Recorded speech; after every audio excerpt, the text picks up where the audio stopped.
Time is precious, and so are our pets. So time with our pets is extra precious. That's why we started Dutch. Dutch provides 24/7 access to licensed vets, with unlimited virtual visits and follow-ups for up to 5 pets. You can message a vet at any time and schedule a video visit the same day. Our vets can even prescribe medication for many ailments, and shipping is always free. With Dutch, you'll get more time with your pets and year-round peace of mind when it comes to their vet care. In this episode, you are going to learn all about the umbilical cord.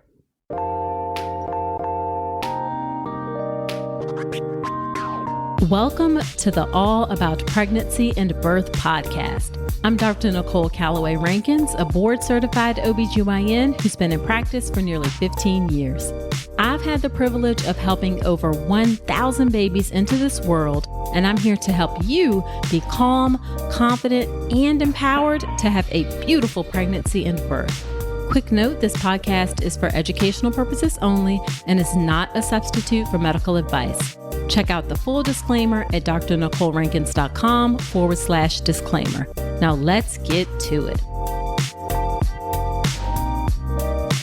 Hey there, before we dive into the episode, the Birth with Power Pathway launches in May. And if you're getting ready for your hospital birth, you don't want to miss it. It's the updated version of my online birth course designed to get you calm, confident, and empowered. Hop on my email list now at drnuchalrankins.com/email to be the first to know when it's live.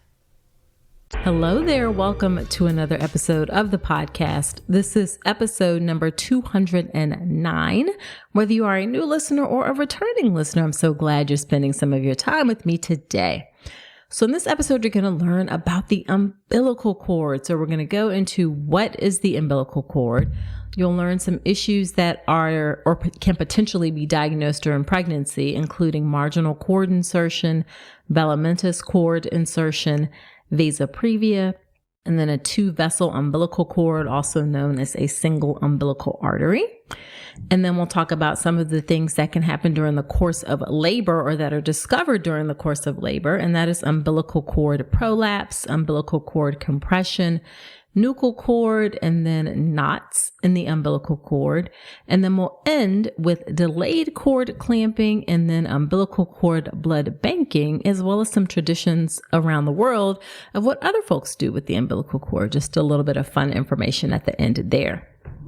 Now, the umbilical cord connects to the placenta. And if you want to learn all about the placenta, then check out episode 180 of the podcast, where I go through what the placenta is and potential issues that can happen with the placenta. That's drnuchalrankins.com/episode 180.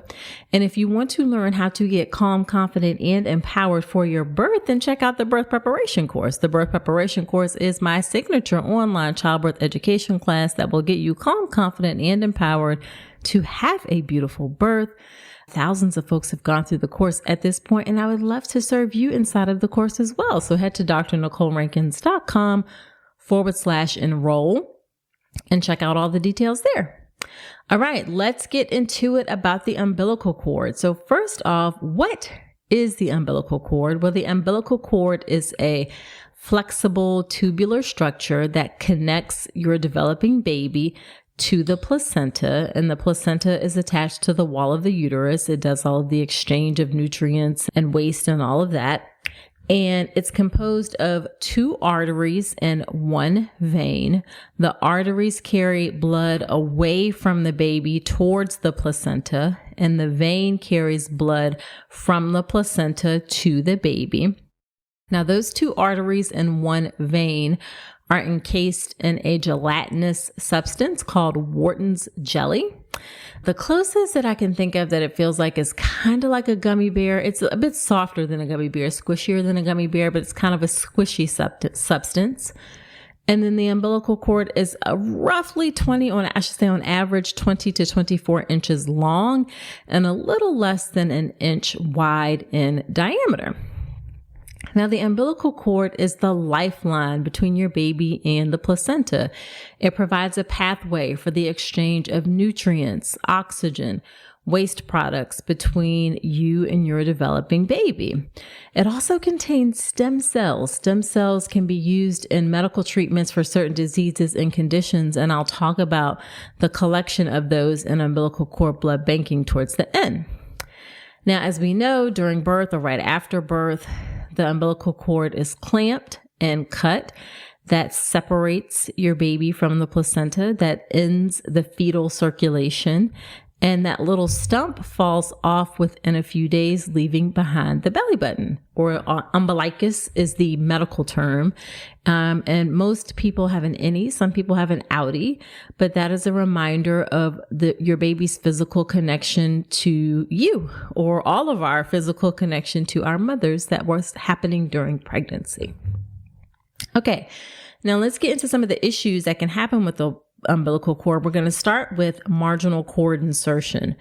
So marginal cord insertion is when the attachment of the umbilical cord to the placenta is at the edge or margin of the placenta instead of at the center of the placenta. So typically the umbilical cord attaches to the placenta around in the center. When it's on the edge instead, that is a marginal cord insertion.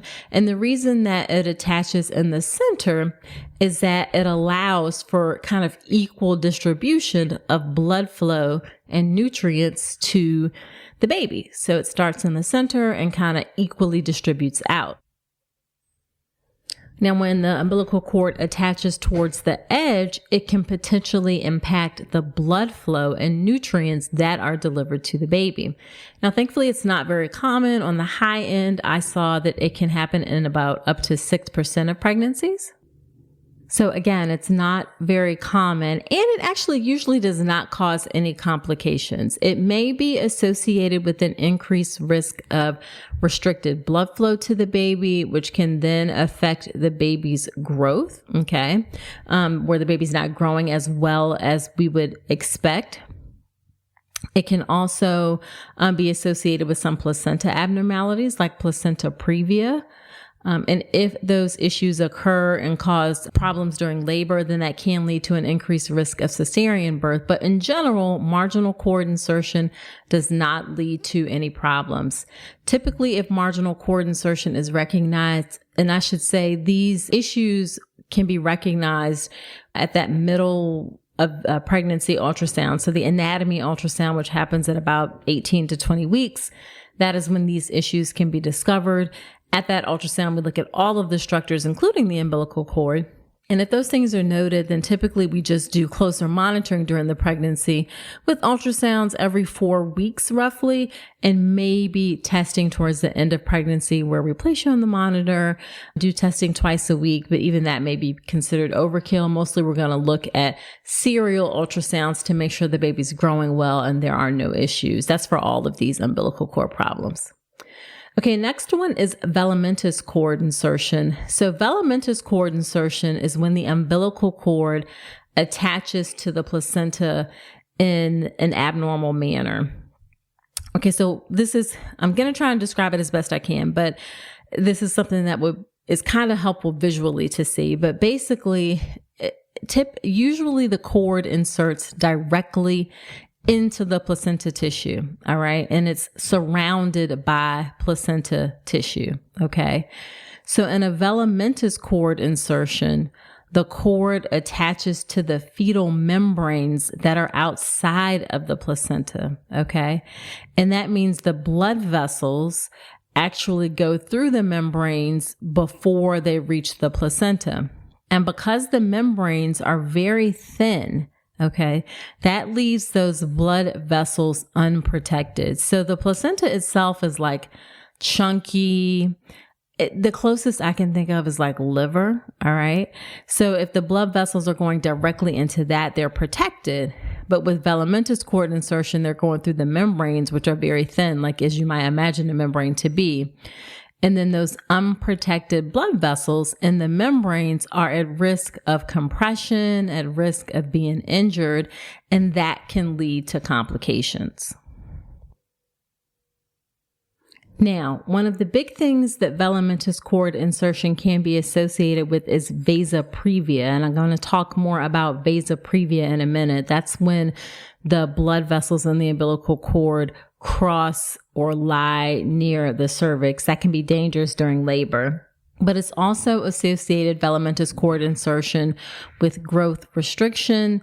Sometimes the compromised blood flow and nutrient supply can affect the baby's growth. It is linked to an increased risk of preterm labor and birth. And of course, preterm birth can cause challenges for baby depending on how early the baby is born. So as far as what we do when there is velamentous cord insertion, again, similar to what I talked about before, we closely monitor the baby's growth, typically doing ultrasounds every 3 to 4 weeks.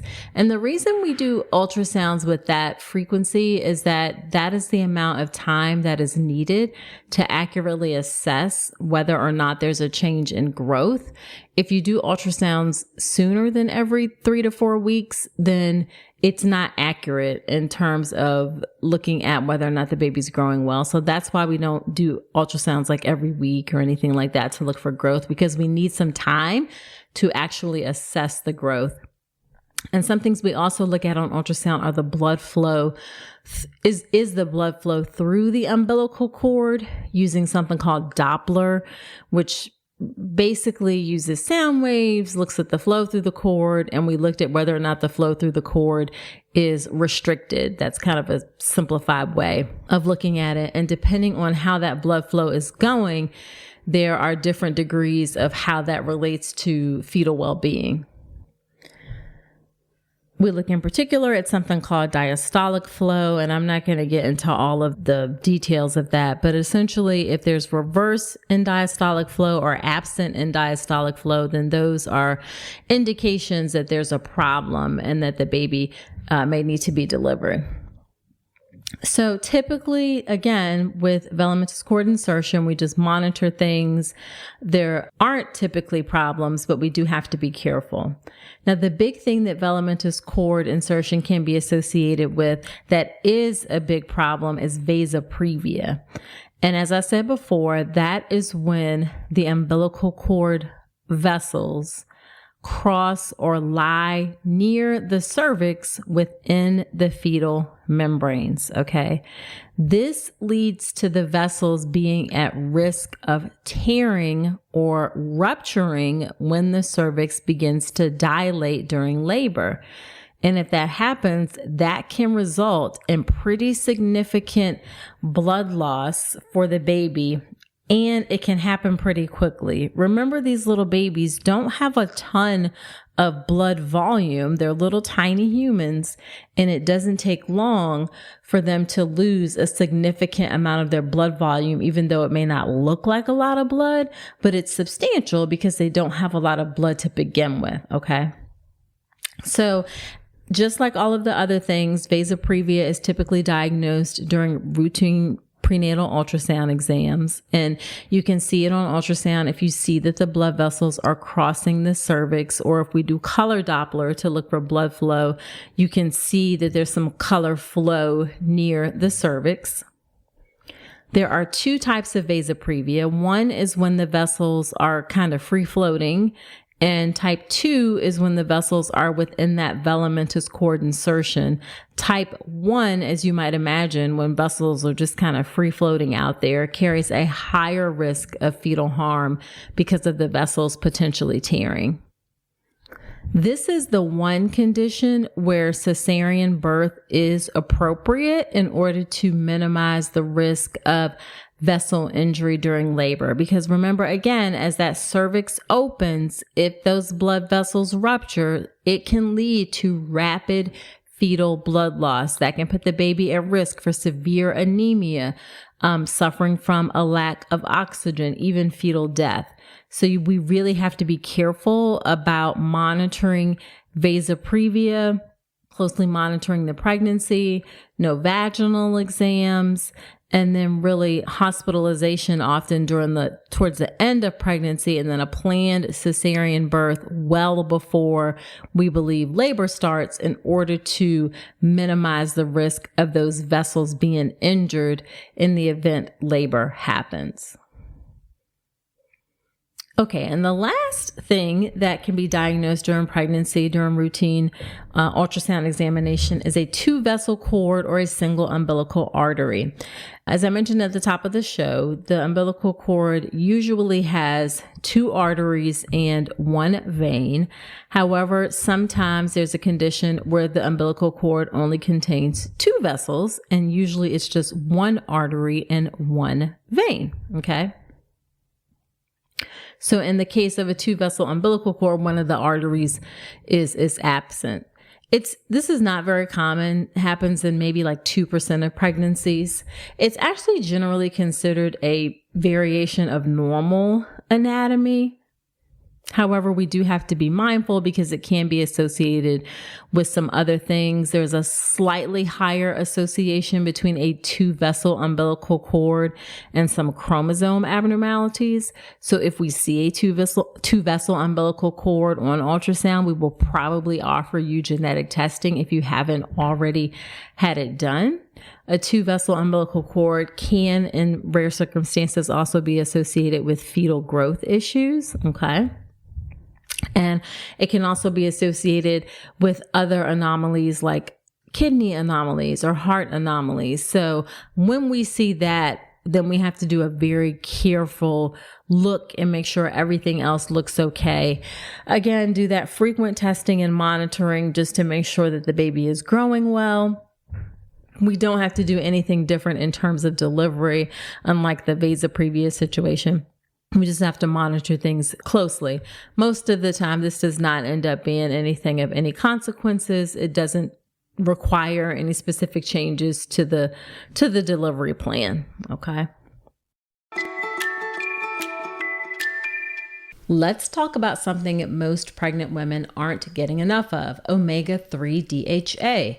The recommendation is over 200 milligrams a day, but less than 5% of pregnant women in the U.S. meet that. That's one of the reasons I love Ritual's Essential Prenatal.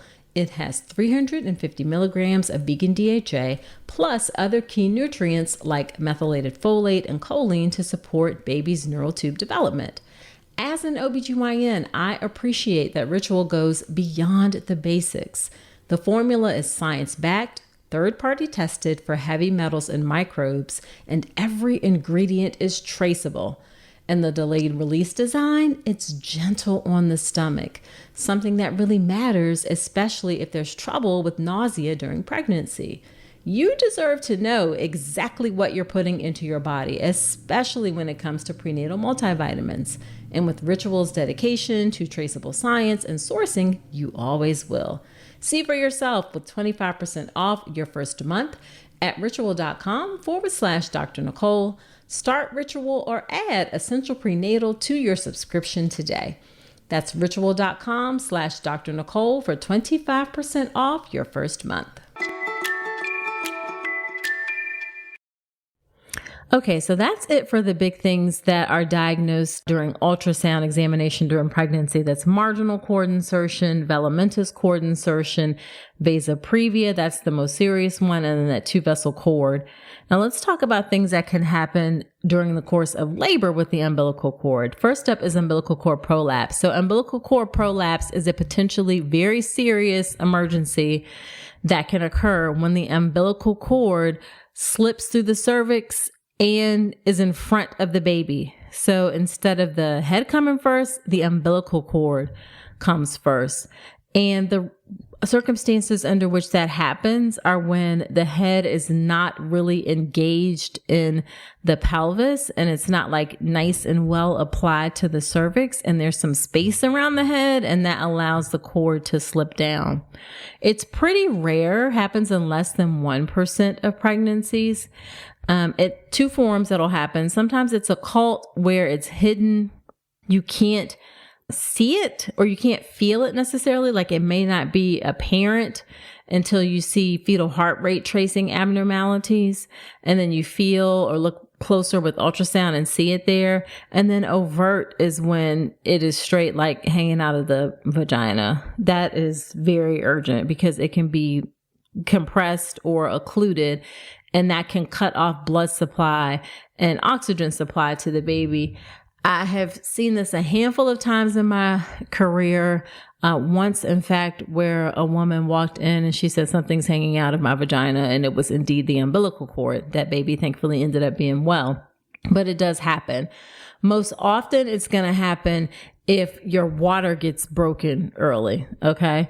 So if we break your water too soon before the head is nice and well applied to the cervix, then that increases the risk of the umbilical cord prolapse. When I've seen it happen outside of that instance, and there's one other instance I can think of where I saw it happen, it's going to be because we broke your water and made it happen. So that's one of the situations where we have to be careful about making sure we're not breaking your water before it's safe to do so. Some other things that increase the risk are if the head is not the first presenting part. So if the baby's breech, especially if the baby is footling breech, those feet are tiny, and that leaves a lot of space around the feet for if you start dilating for the cord to come through, or if the baby is in a transverse presentation, meaning going across in your uterus, and that leaves some space for the cord to come through. If there's extra amniotic fluid, so there's lots of space for the baby to move around, then that increases the chances that the cord can come through first. Now, oftentimes you hear people say like they had an emergency cesarean birth, and what they mean is more that it was urgent. Like if you have 20 or 30 minutes in between the time they said you had a C-section and when you had the C-section, that is not an emergency. However, umbilical cord prolapse, this is a true emergency cesarean birth. And by emergency, what I mean is we are ripping the cords out of the wall. Somebody has their hand in your vagina trying to hold up the head and keep that pressure off of the cord. Because again, when that cord comes down, and if the head settles down on top of it, it can compress the cord and lead to the baby not getting blood flow and oxygen, and that can be catastrophic, right? So someone is going to be hands in your vagina trying to elevate the head so it is, or whatever is the presenting part, if it happens to be the butt or whatever, to keep it off of the cord. We are running to the OR, and that is a true stat emergency cesarean section, okay? It requires truly immediate medical attention and intervention in order to make sure that the baby has a good outcome. And I will say most often babies do have a good outcome as long as it's recognized and addressed quickly, but this is a true emergency cesarean birth, and appropriately so. Okay, moving on, umbilical cord compression. Umbilical cord compression is as it sounds. It's when the umbilical cord is compressed or squeezed, and that can occur during the course of labor is when most often we'll see it. There are some characteristic changes in the fetal heart rate tracing that make us suspicious that the umbilical cord is being compressed. And if it's continually compressed, that can potentially lead to the baby being in fetal distress. So it can happen for a variety of reasons. Sometimes the baby's positioning, the baby just rolls over onto the cord and the cord gets compressed, okay? The baby's body or limbs press against the cord. In that instance, that's why when we see these characteristic decelerations or drops in the baby's heart rate, one of the first things we're going to do is try to move you in different ways, because if the baby's on the cord, then we want to get the baby off of the cord. Low levels of amniotic fluid, oligohydramnios. Oligo means low, hydramnios is fluid, can increase the likelihood of umbilical cord compression because there's less fluid to cushion and protect the cord, okay? Also, nuchal cord, which I'll talk about in a minute, is when the cord is wrapped around the baby's neck. That can sometimes lead to compression during labor if the cord becomes really tight, okay? If the cord becomes really tight, okay? Now, some signs and symptoms, as I mentioned, of umbilical cord compression are specific changes or drops in the fetal heart rate. They're called variable decelerations.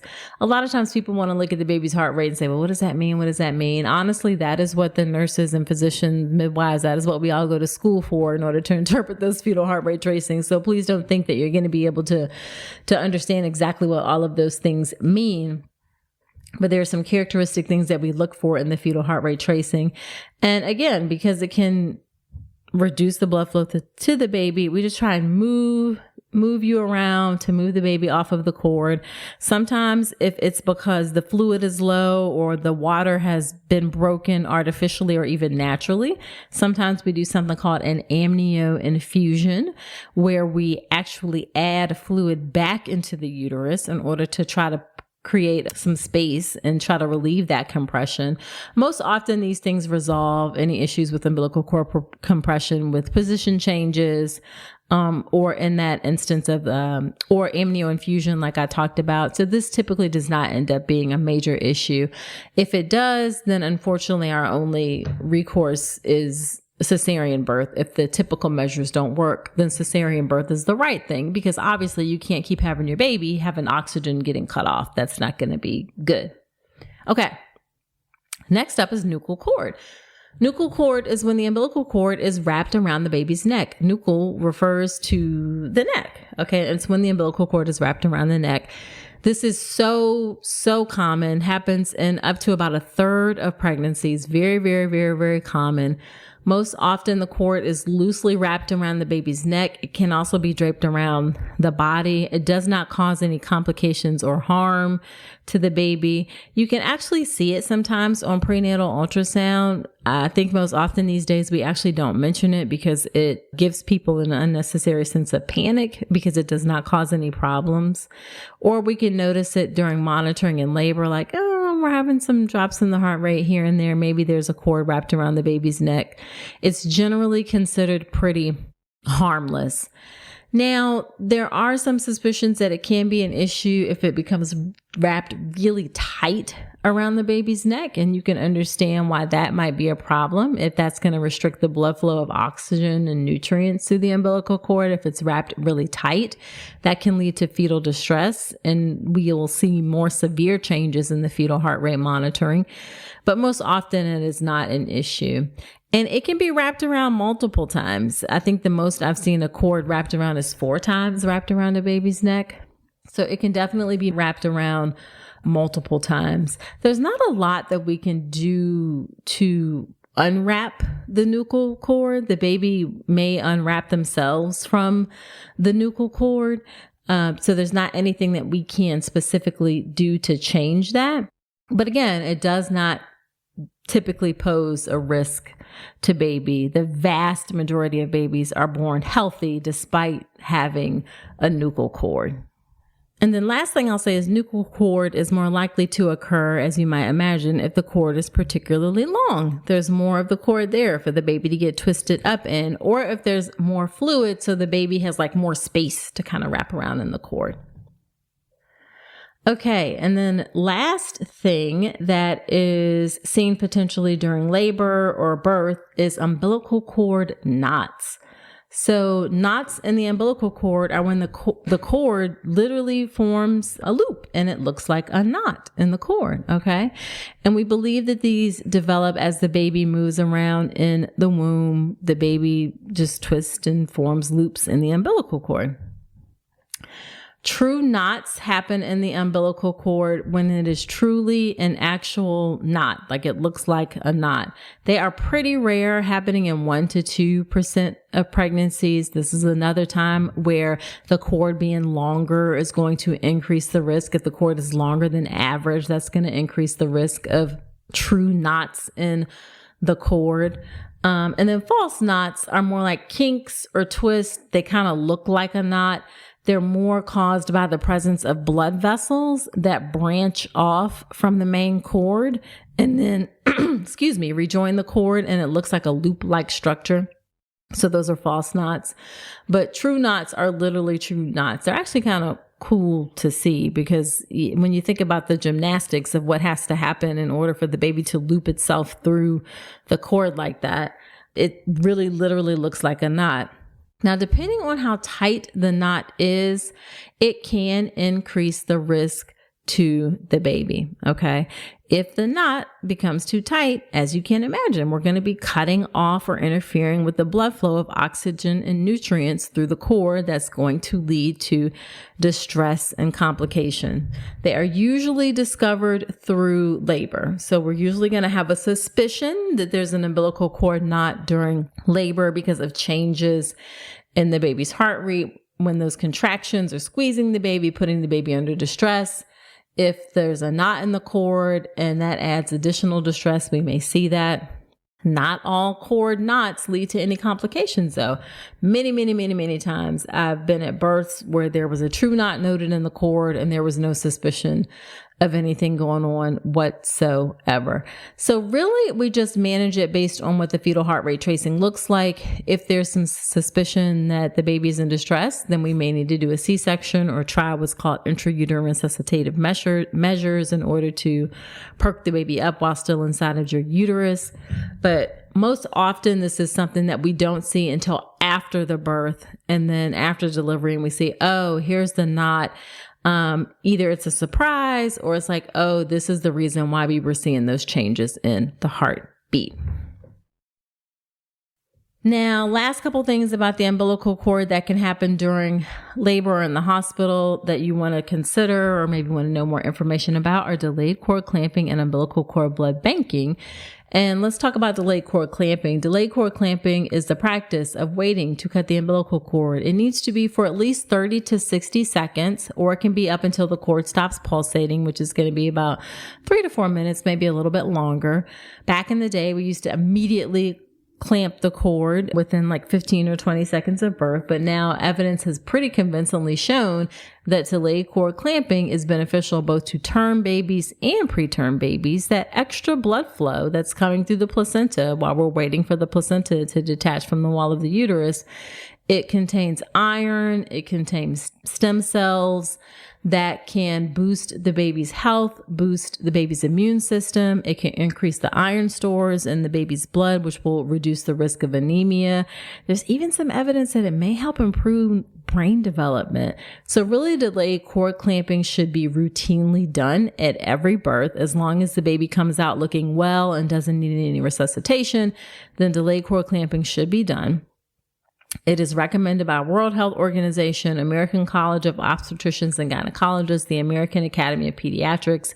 It should be routine, both in term and preterm babies and at vaginal birth and cesarean birth. Delayed cord clamping can still be done at cesarean birth.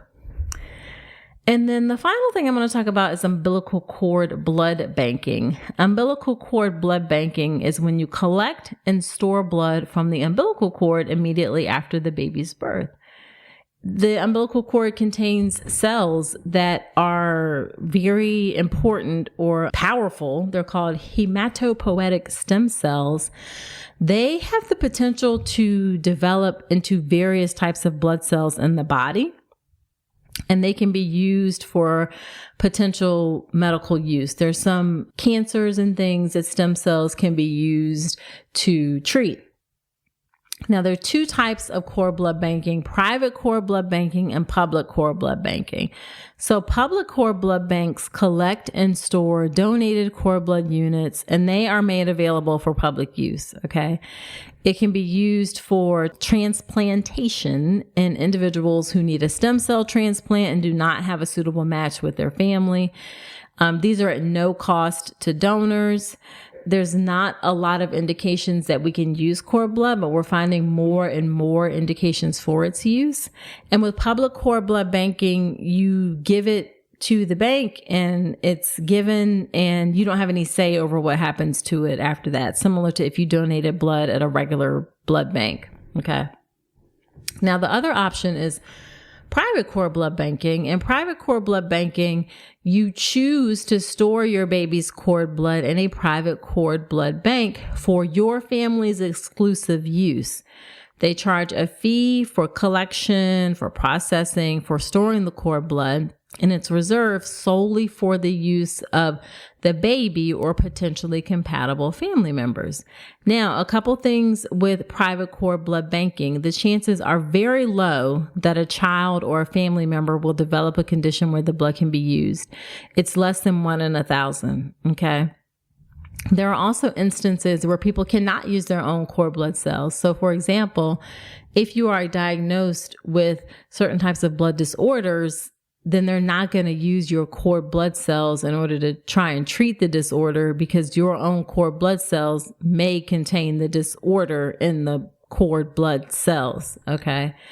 And then often there's not enough blood collected from the umbilical cord in order to be used as a unit by itself. So the amount of blood that is collected is not enough for transplantation.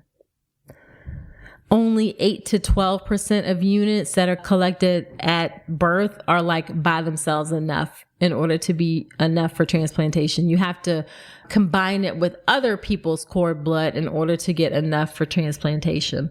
Also, umbilical cord blood banking, if you do delayed cord clamping, then you're going to have less blood at the that's going to be collected for the umbilical cord blood bank, because that blood is going into the baby. So there's going to be less blood collected if you do delayed cord clamping. Or if you want to try and collect more blood for umbilical cord blood banking, then you're going to not have the benefits of delayed cord clamping. And then the final thing I'll say is that private cord blood banking is expensive, especially up front. So they know that people are going to, over time, be like, you know what, I don't really maybe need to keep paying for the storage fees. So they really charge like a big fee up front in order to recoup, a big amount of money in the beginning, because they know a lot of folks are not going to maintain storage. This is my 2 cents. I don't know that private cord blood banking is worth it financially, unless you have a family history of some blood disorders and conditions, because it's just not likely that it's going to be used or that you're going to need to use it. I do think if you have the option of public cord blood banking, that's a lovely way to help someone else, is to have those cord blood cells collected to be used in a public bank. You do not need to change your thoughts about delayed cord clamping. You still do delayed cord clamping, and then whatever is left can be potentially donated to a public cord blood bank. There are not a lot of hospitals that have public cord blood banks. So if that's something that you're interested in, typically they bring it up in the hospital. Is this something you want to be interested in, or in your prenatal care? But you can always ask at the hospital if that is an option. Okay. And then the final thing I want to end with is just some of the traditions around the umbilical cord around the world and things that we do with the umbilical cord. We know that cutting the cord has various traditions and rituals because it's associated with being separated from your mother. So we know in the US, typically we do a pretty simple cord clamping and cutting soon after birth. Often the partner does it. It doesn't have to be the partner. It can be whoever. It can be the mother if she wants to do it. Some dads do not want to cut the cord, and that is totally fine. It's usually done with sterile scissors right there with mom on baby's belly. You can ask if you want, definitely ask the nurses if they can take a picture of the cord being cut, if that's something that is important to you. But that is the act that will symbolize the actual physical separation of you from your baby. Now, in other cultures, they do things like umbilical cord burning. In some cultures, the cord is dried and burned as a way to symbolize the separation between the mother and her baby. The rituals are believed to promote healing, also believed to protect the child from certain illnesses. In some Native American traditions, the cord is dried and burned in the sacred fire to honor the connection between the baby, their ancestors, and the earth. In some Malaysian and Indonesian traditions, the umbilical cord is buried under a plant, typically a rice plant, and that plant is later used to make a special dish. And that ritual is believed to bring good fortune and health to the child. In some Central American cultures, particularly among the Mayan people, the umbilical cord is dried and burned in a ceremonial fire, and then the ashes are scattered in a sacred place as a symbolic way to protect the child's spirit and ensure their well-being. And then the Maasai people of East Africa, which I had the privilege of seeing when I was in college. And when I was in college, I studied abroad for a year in Kenya. And the Maasai people are in that portion of East Africa, Kenya, Tanzania. They have a tradition where the umbilical cord is dried. It's wrapped in a package made of animal hide and placed in a special tree. And the belief is that this ritual will ensure the child's connection to their homeland and to ancestral spirits. Some other cultures also bury the umbilical cord in a special location in order to symbolize the connection between the child and their roots. So in Chinese culture, the umbilical cord can be dried, wrapped in a piece of red cloth, and chosen in a specific location that is based on cultural beliefs or family customs. It may be near the family home. It may be under a tree.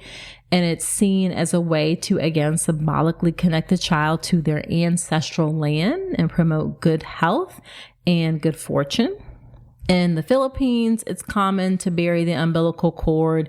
It's wrapped in a piece of cloth, placed in a container, buried in a location that is chosen to be significant and meaningful by the family. And that burial is supposed to foster a strong connection for the child to their birthplace and to their family's roots. And then in some Scandinavian countries like Sweden and Norway, there's a tradition of burying the umbilical cord in a special place, again, often in the family garden or near a tree, in order to help the child develop a strong connection to nature and the environment. Okay, so just to recap, the umbilical cord is what connects your baby to the placenta. It's the lifeline that does all the transport of nutrients, of waste, everything while your baby is developing.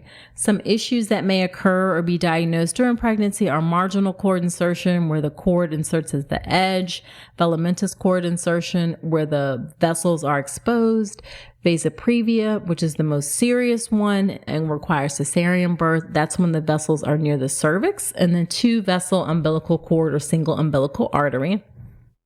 During labor, the things we have to be careful for or watch out for are umbilical cord prolapse, umbilical cord compression.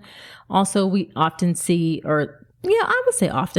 nuchal cord during labor. Sometimes you can see knots in the cord. Typically, neither of those cause any issues at all. And then delayed cord clamping should be routinely done in all births, both vaginal and cesarean births. And then umbilical cord banking is really a personal choice, although it can be expensive and you're not likely to use it later on. There are public options where you can give to public cord banks as well. All right, so there you have it. Do me a solid. If you like this episode, if you like this podcast, share it with 3 friends who you know may find it useful, whether they are pregnant, thinking about getting pregnant, work in the birth space. Sharing is caring. I'm on a mission to reach and serve as many people as I can, and I would appreciate your help in doing so. So share this podcast, hit that share button wherever you're listening to me right now. Also subscribe to the podcast wherever you're listening to me right now. Leave me an honest review in Apple Podcast or shoot me a DM. I love to hear what you think about the show. I love to hear ideas and topics for the show. I actually had a few people reach out and ask about umbilical cord things, so that kind of prompted me to do this episode. So I'm on Instagram at Dr. Nicole Rankins. Shoot me a DM there. Let me know what you think.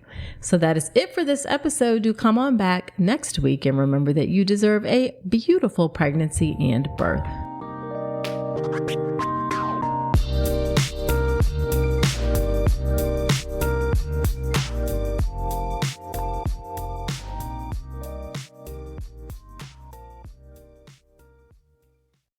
Time is precious, and so are our pets. So time with our pets is extra precious. That's why we started Dutch. Dutch provides 24/7 access to licensed vets with unlimited virtual visits and follow-ups for up to 5 pets. You can message a vet at any time and schedule a video visit the same day. Our vets can even prescribe medication for many ailments, and shipping is always free. With Dutch, you'll get more time with your pets and year-round peace of mind when it comes to their vet care.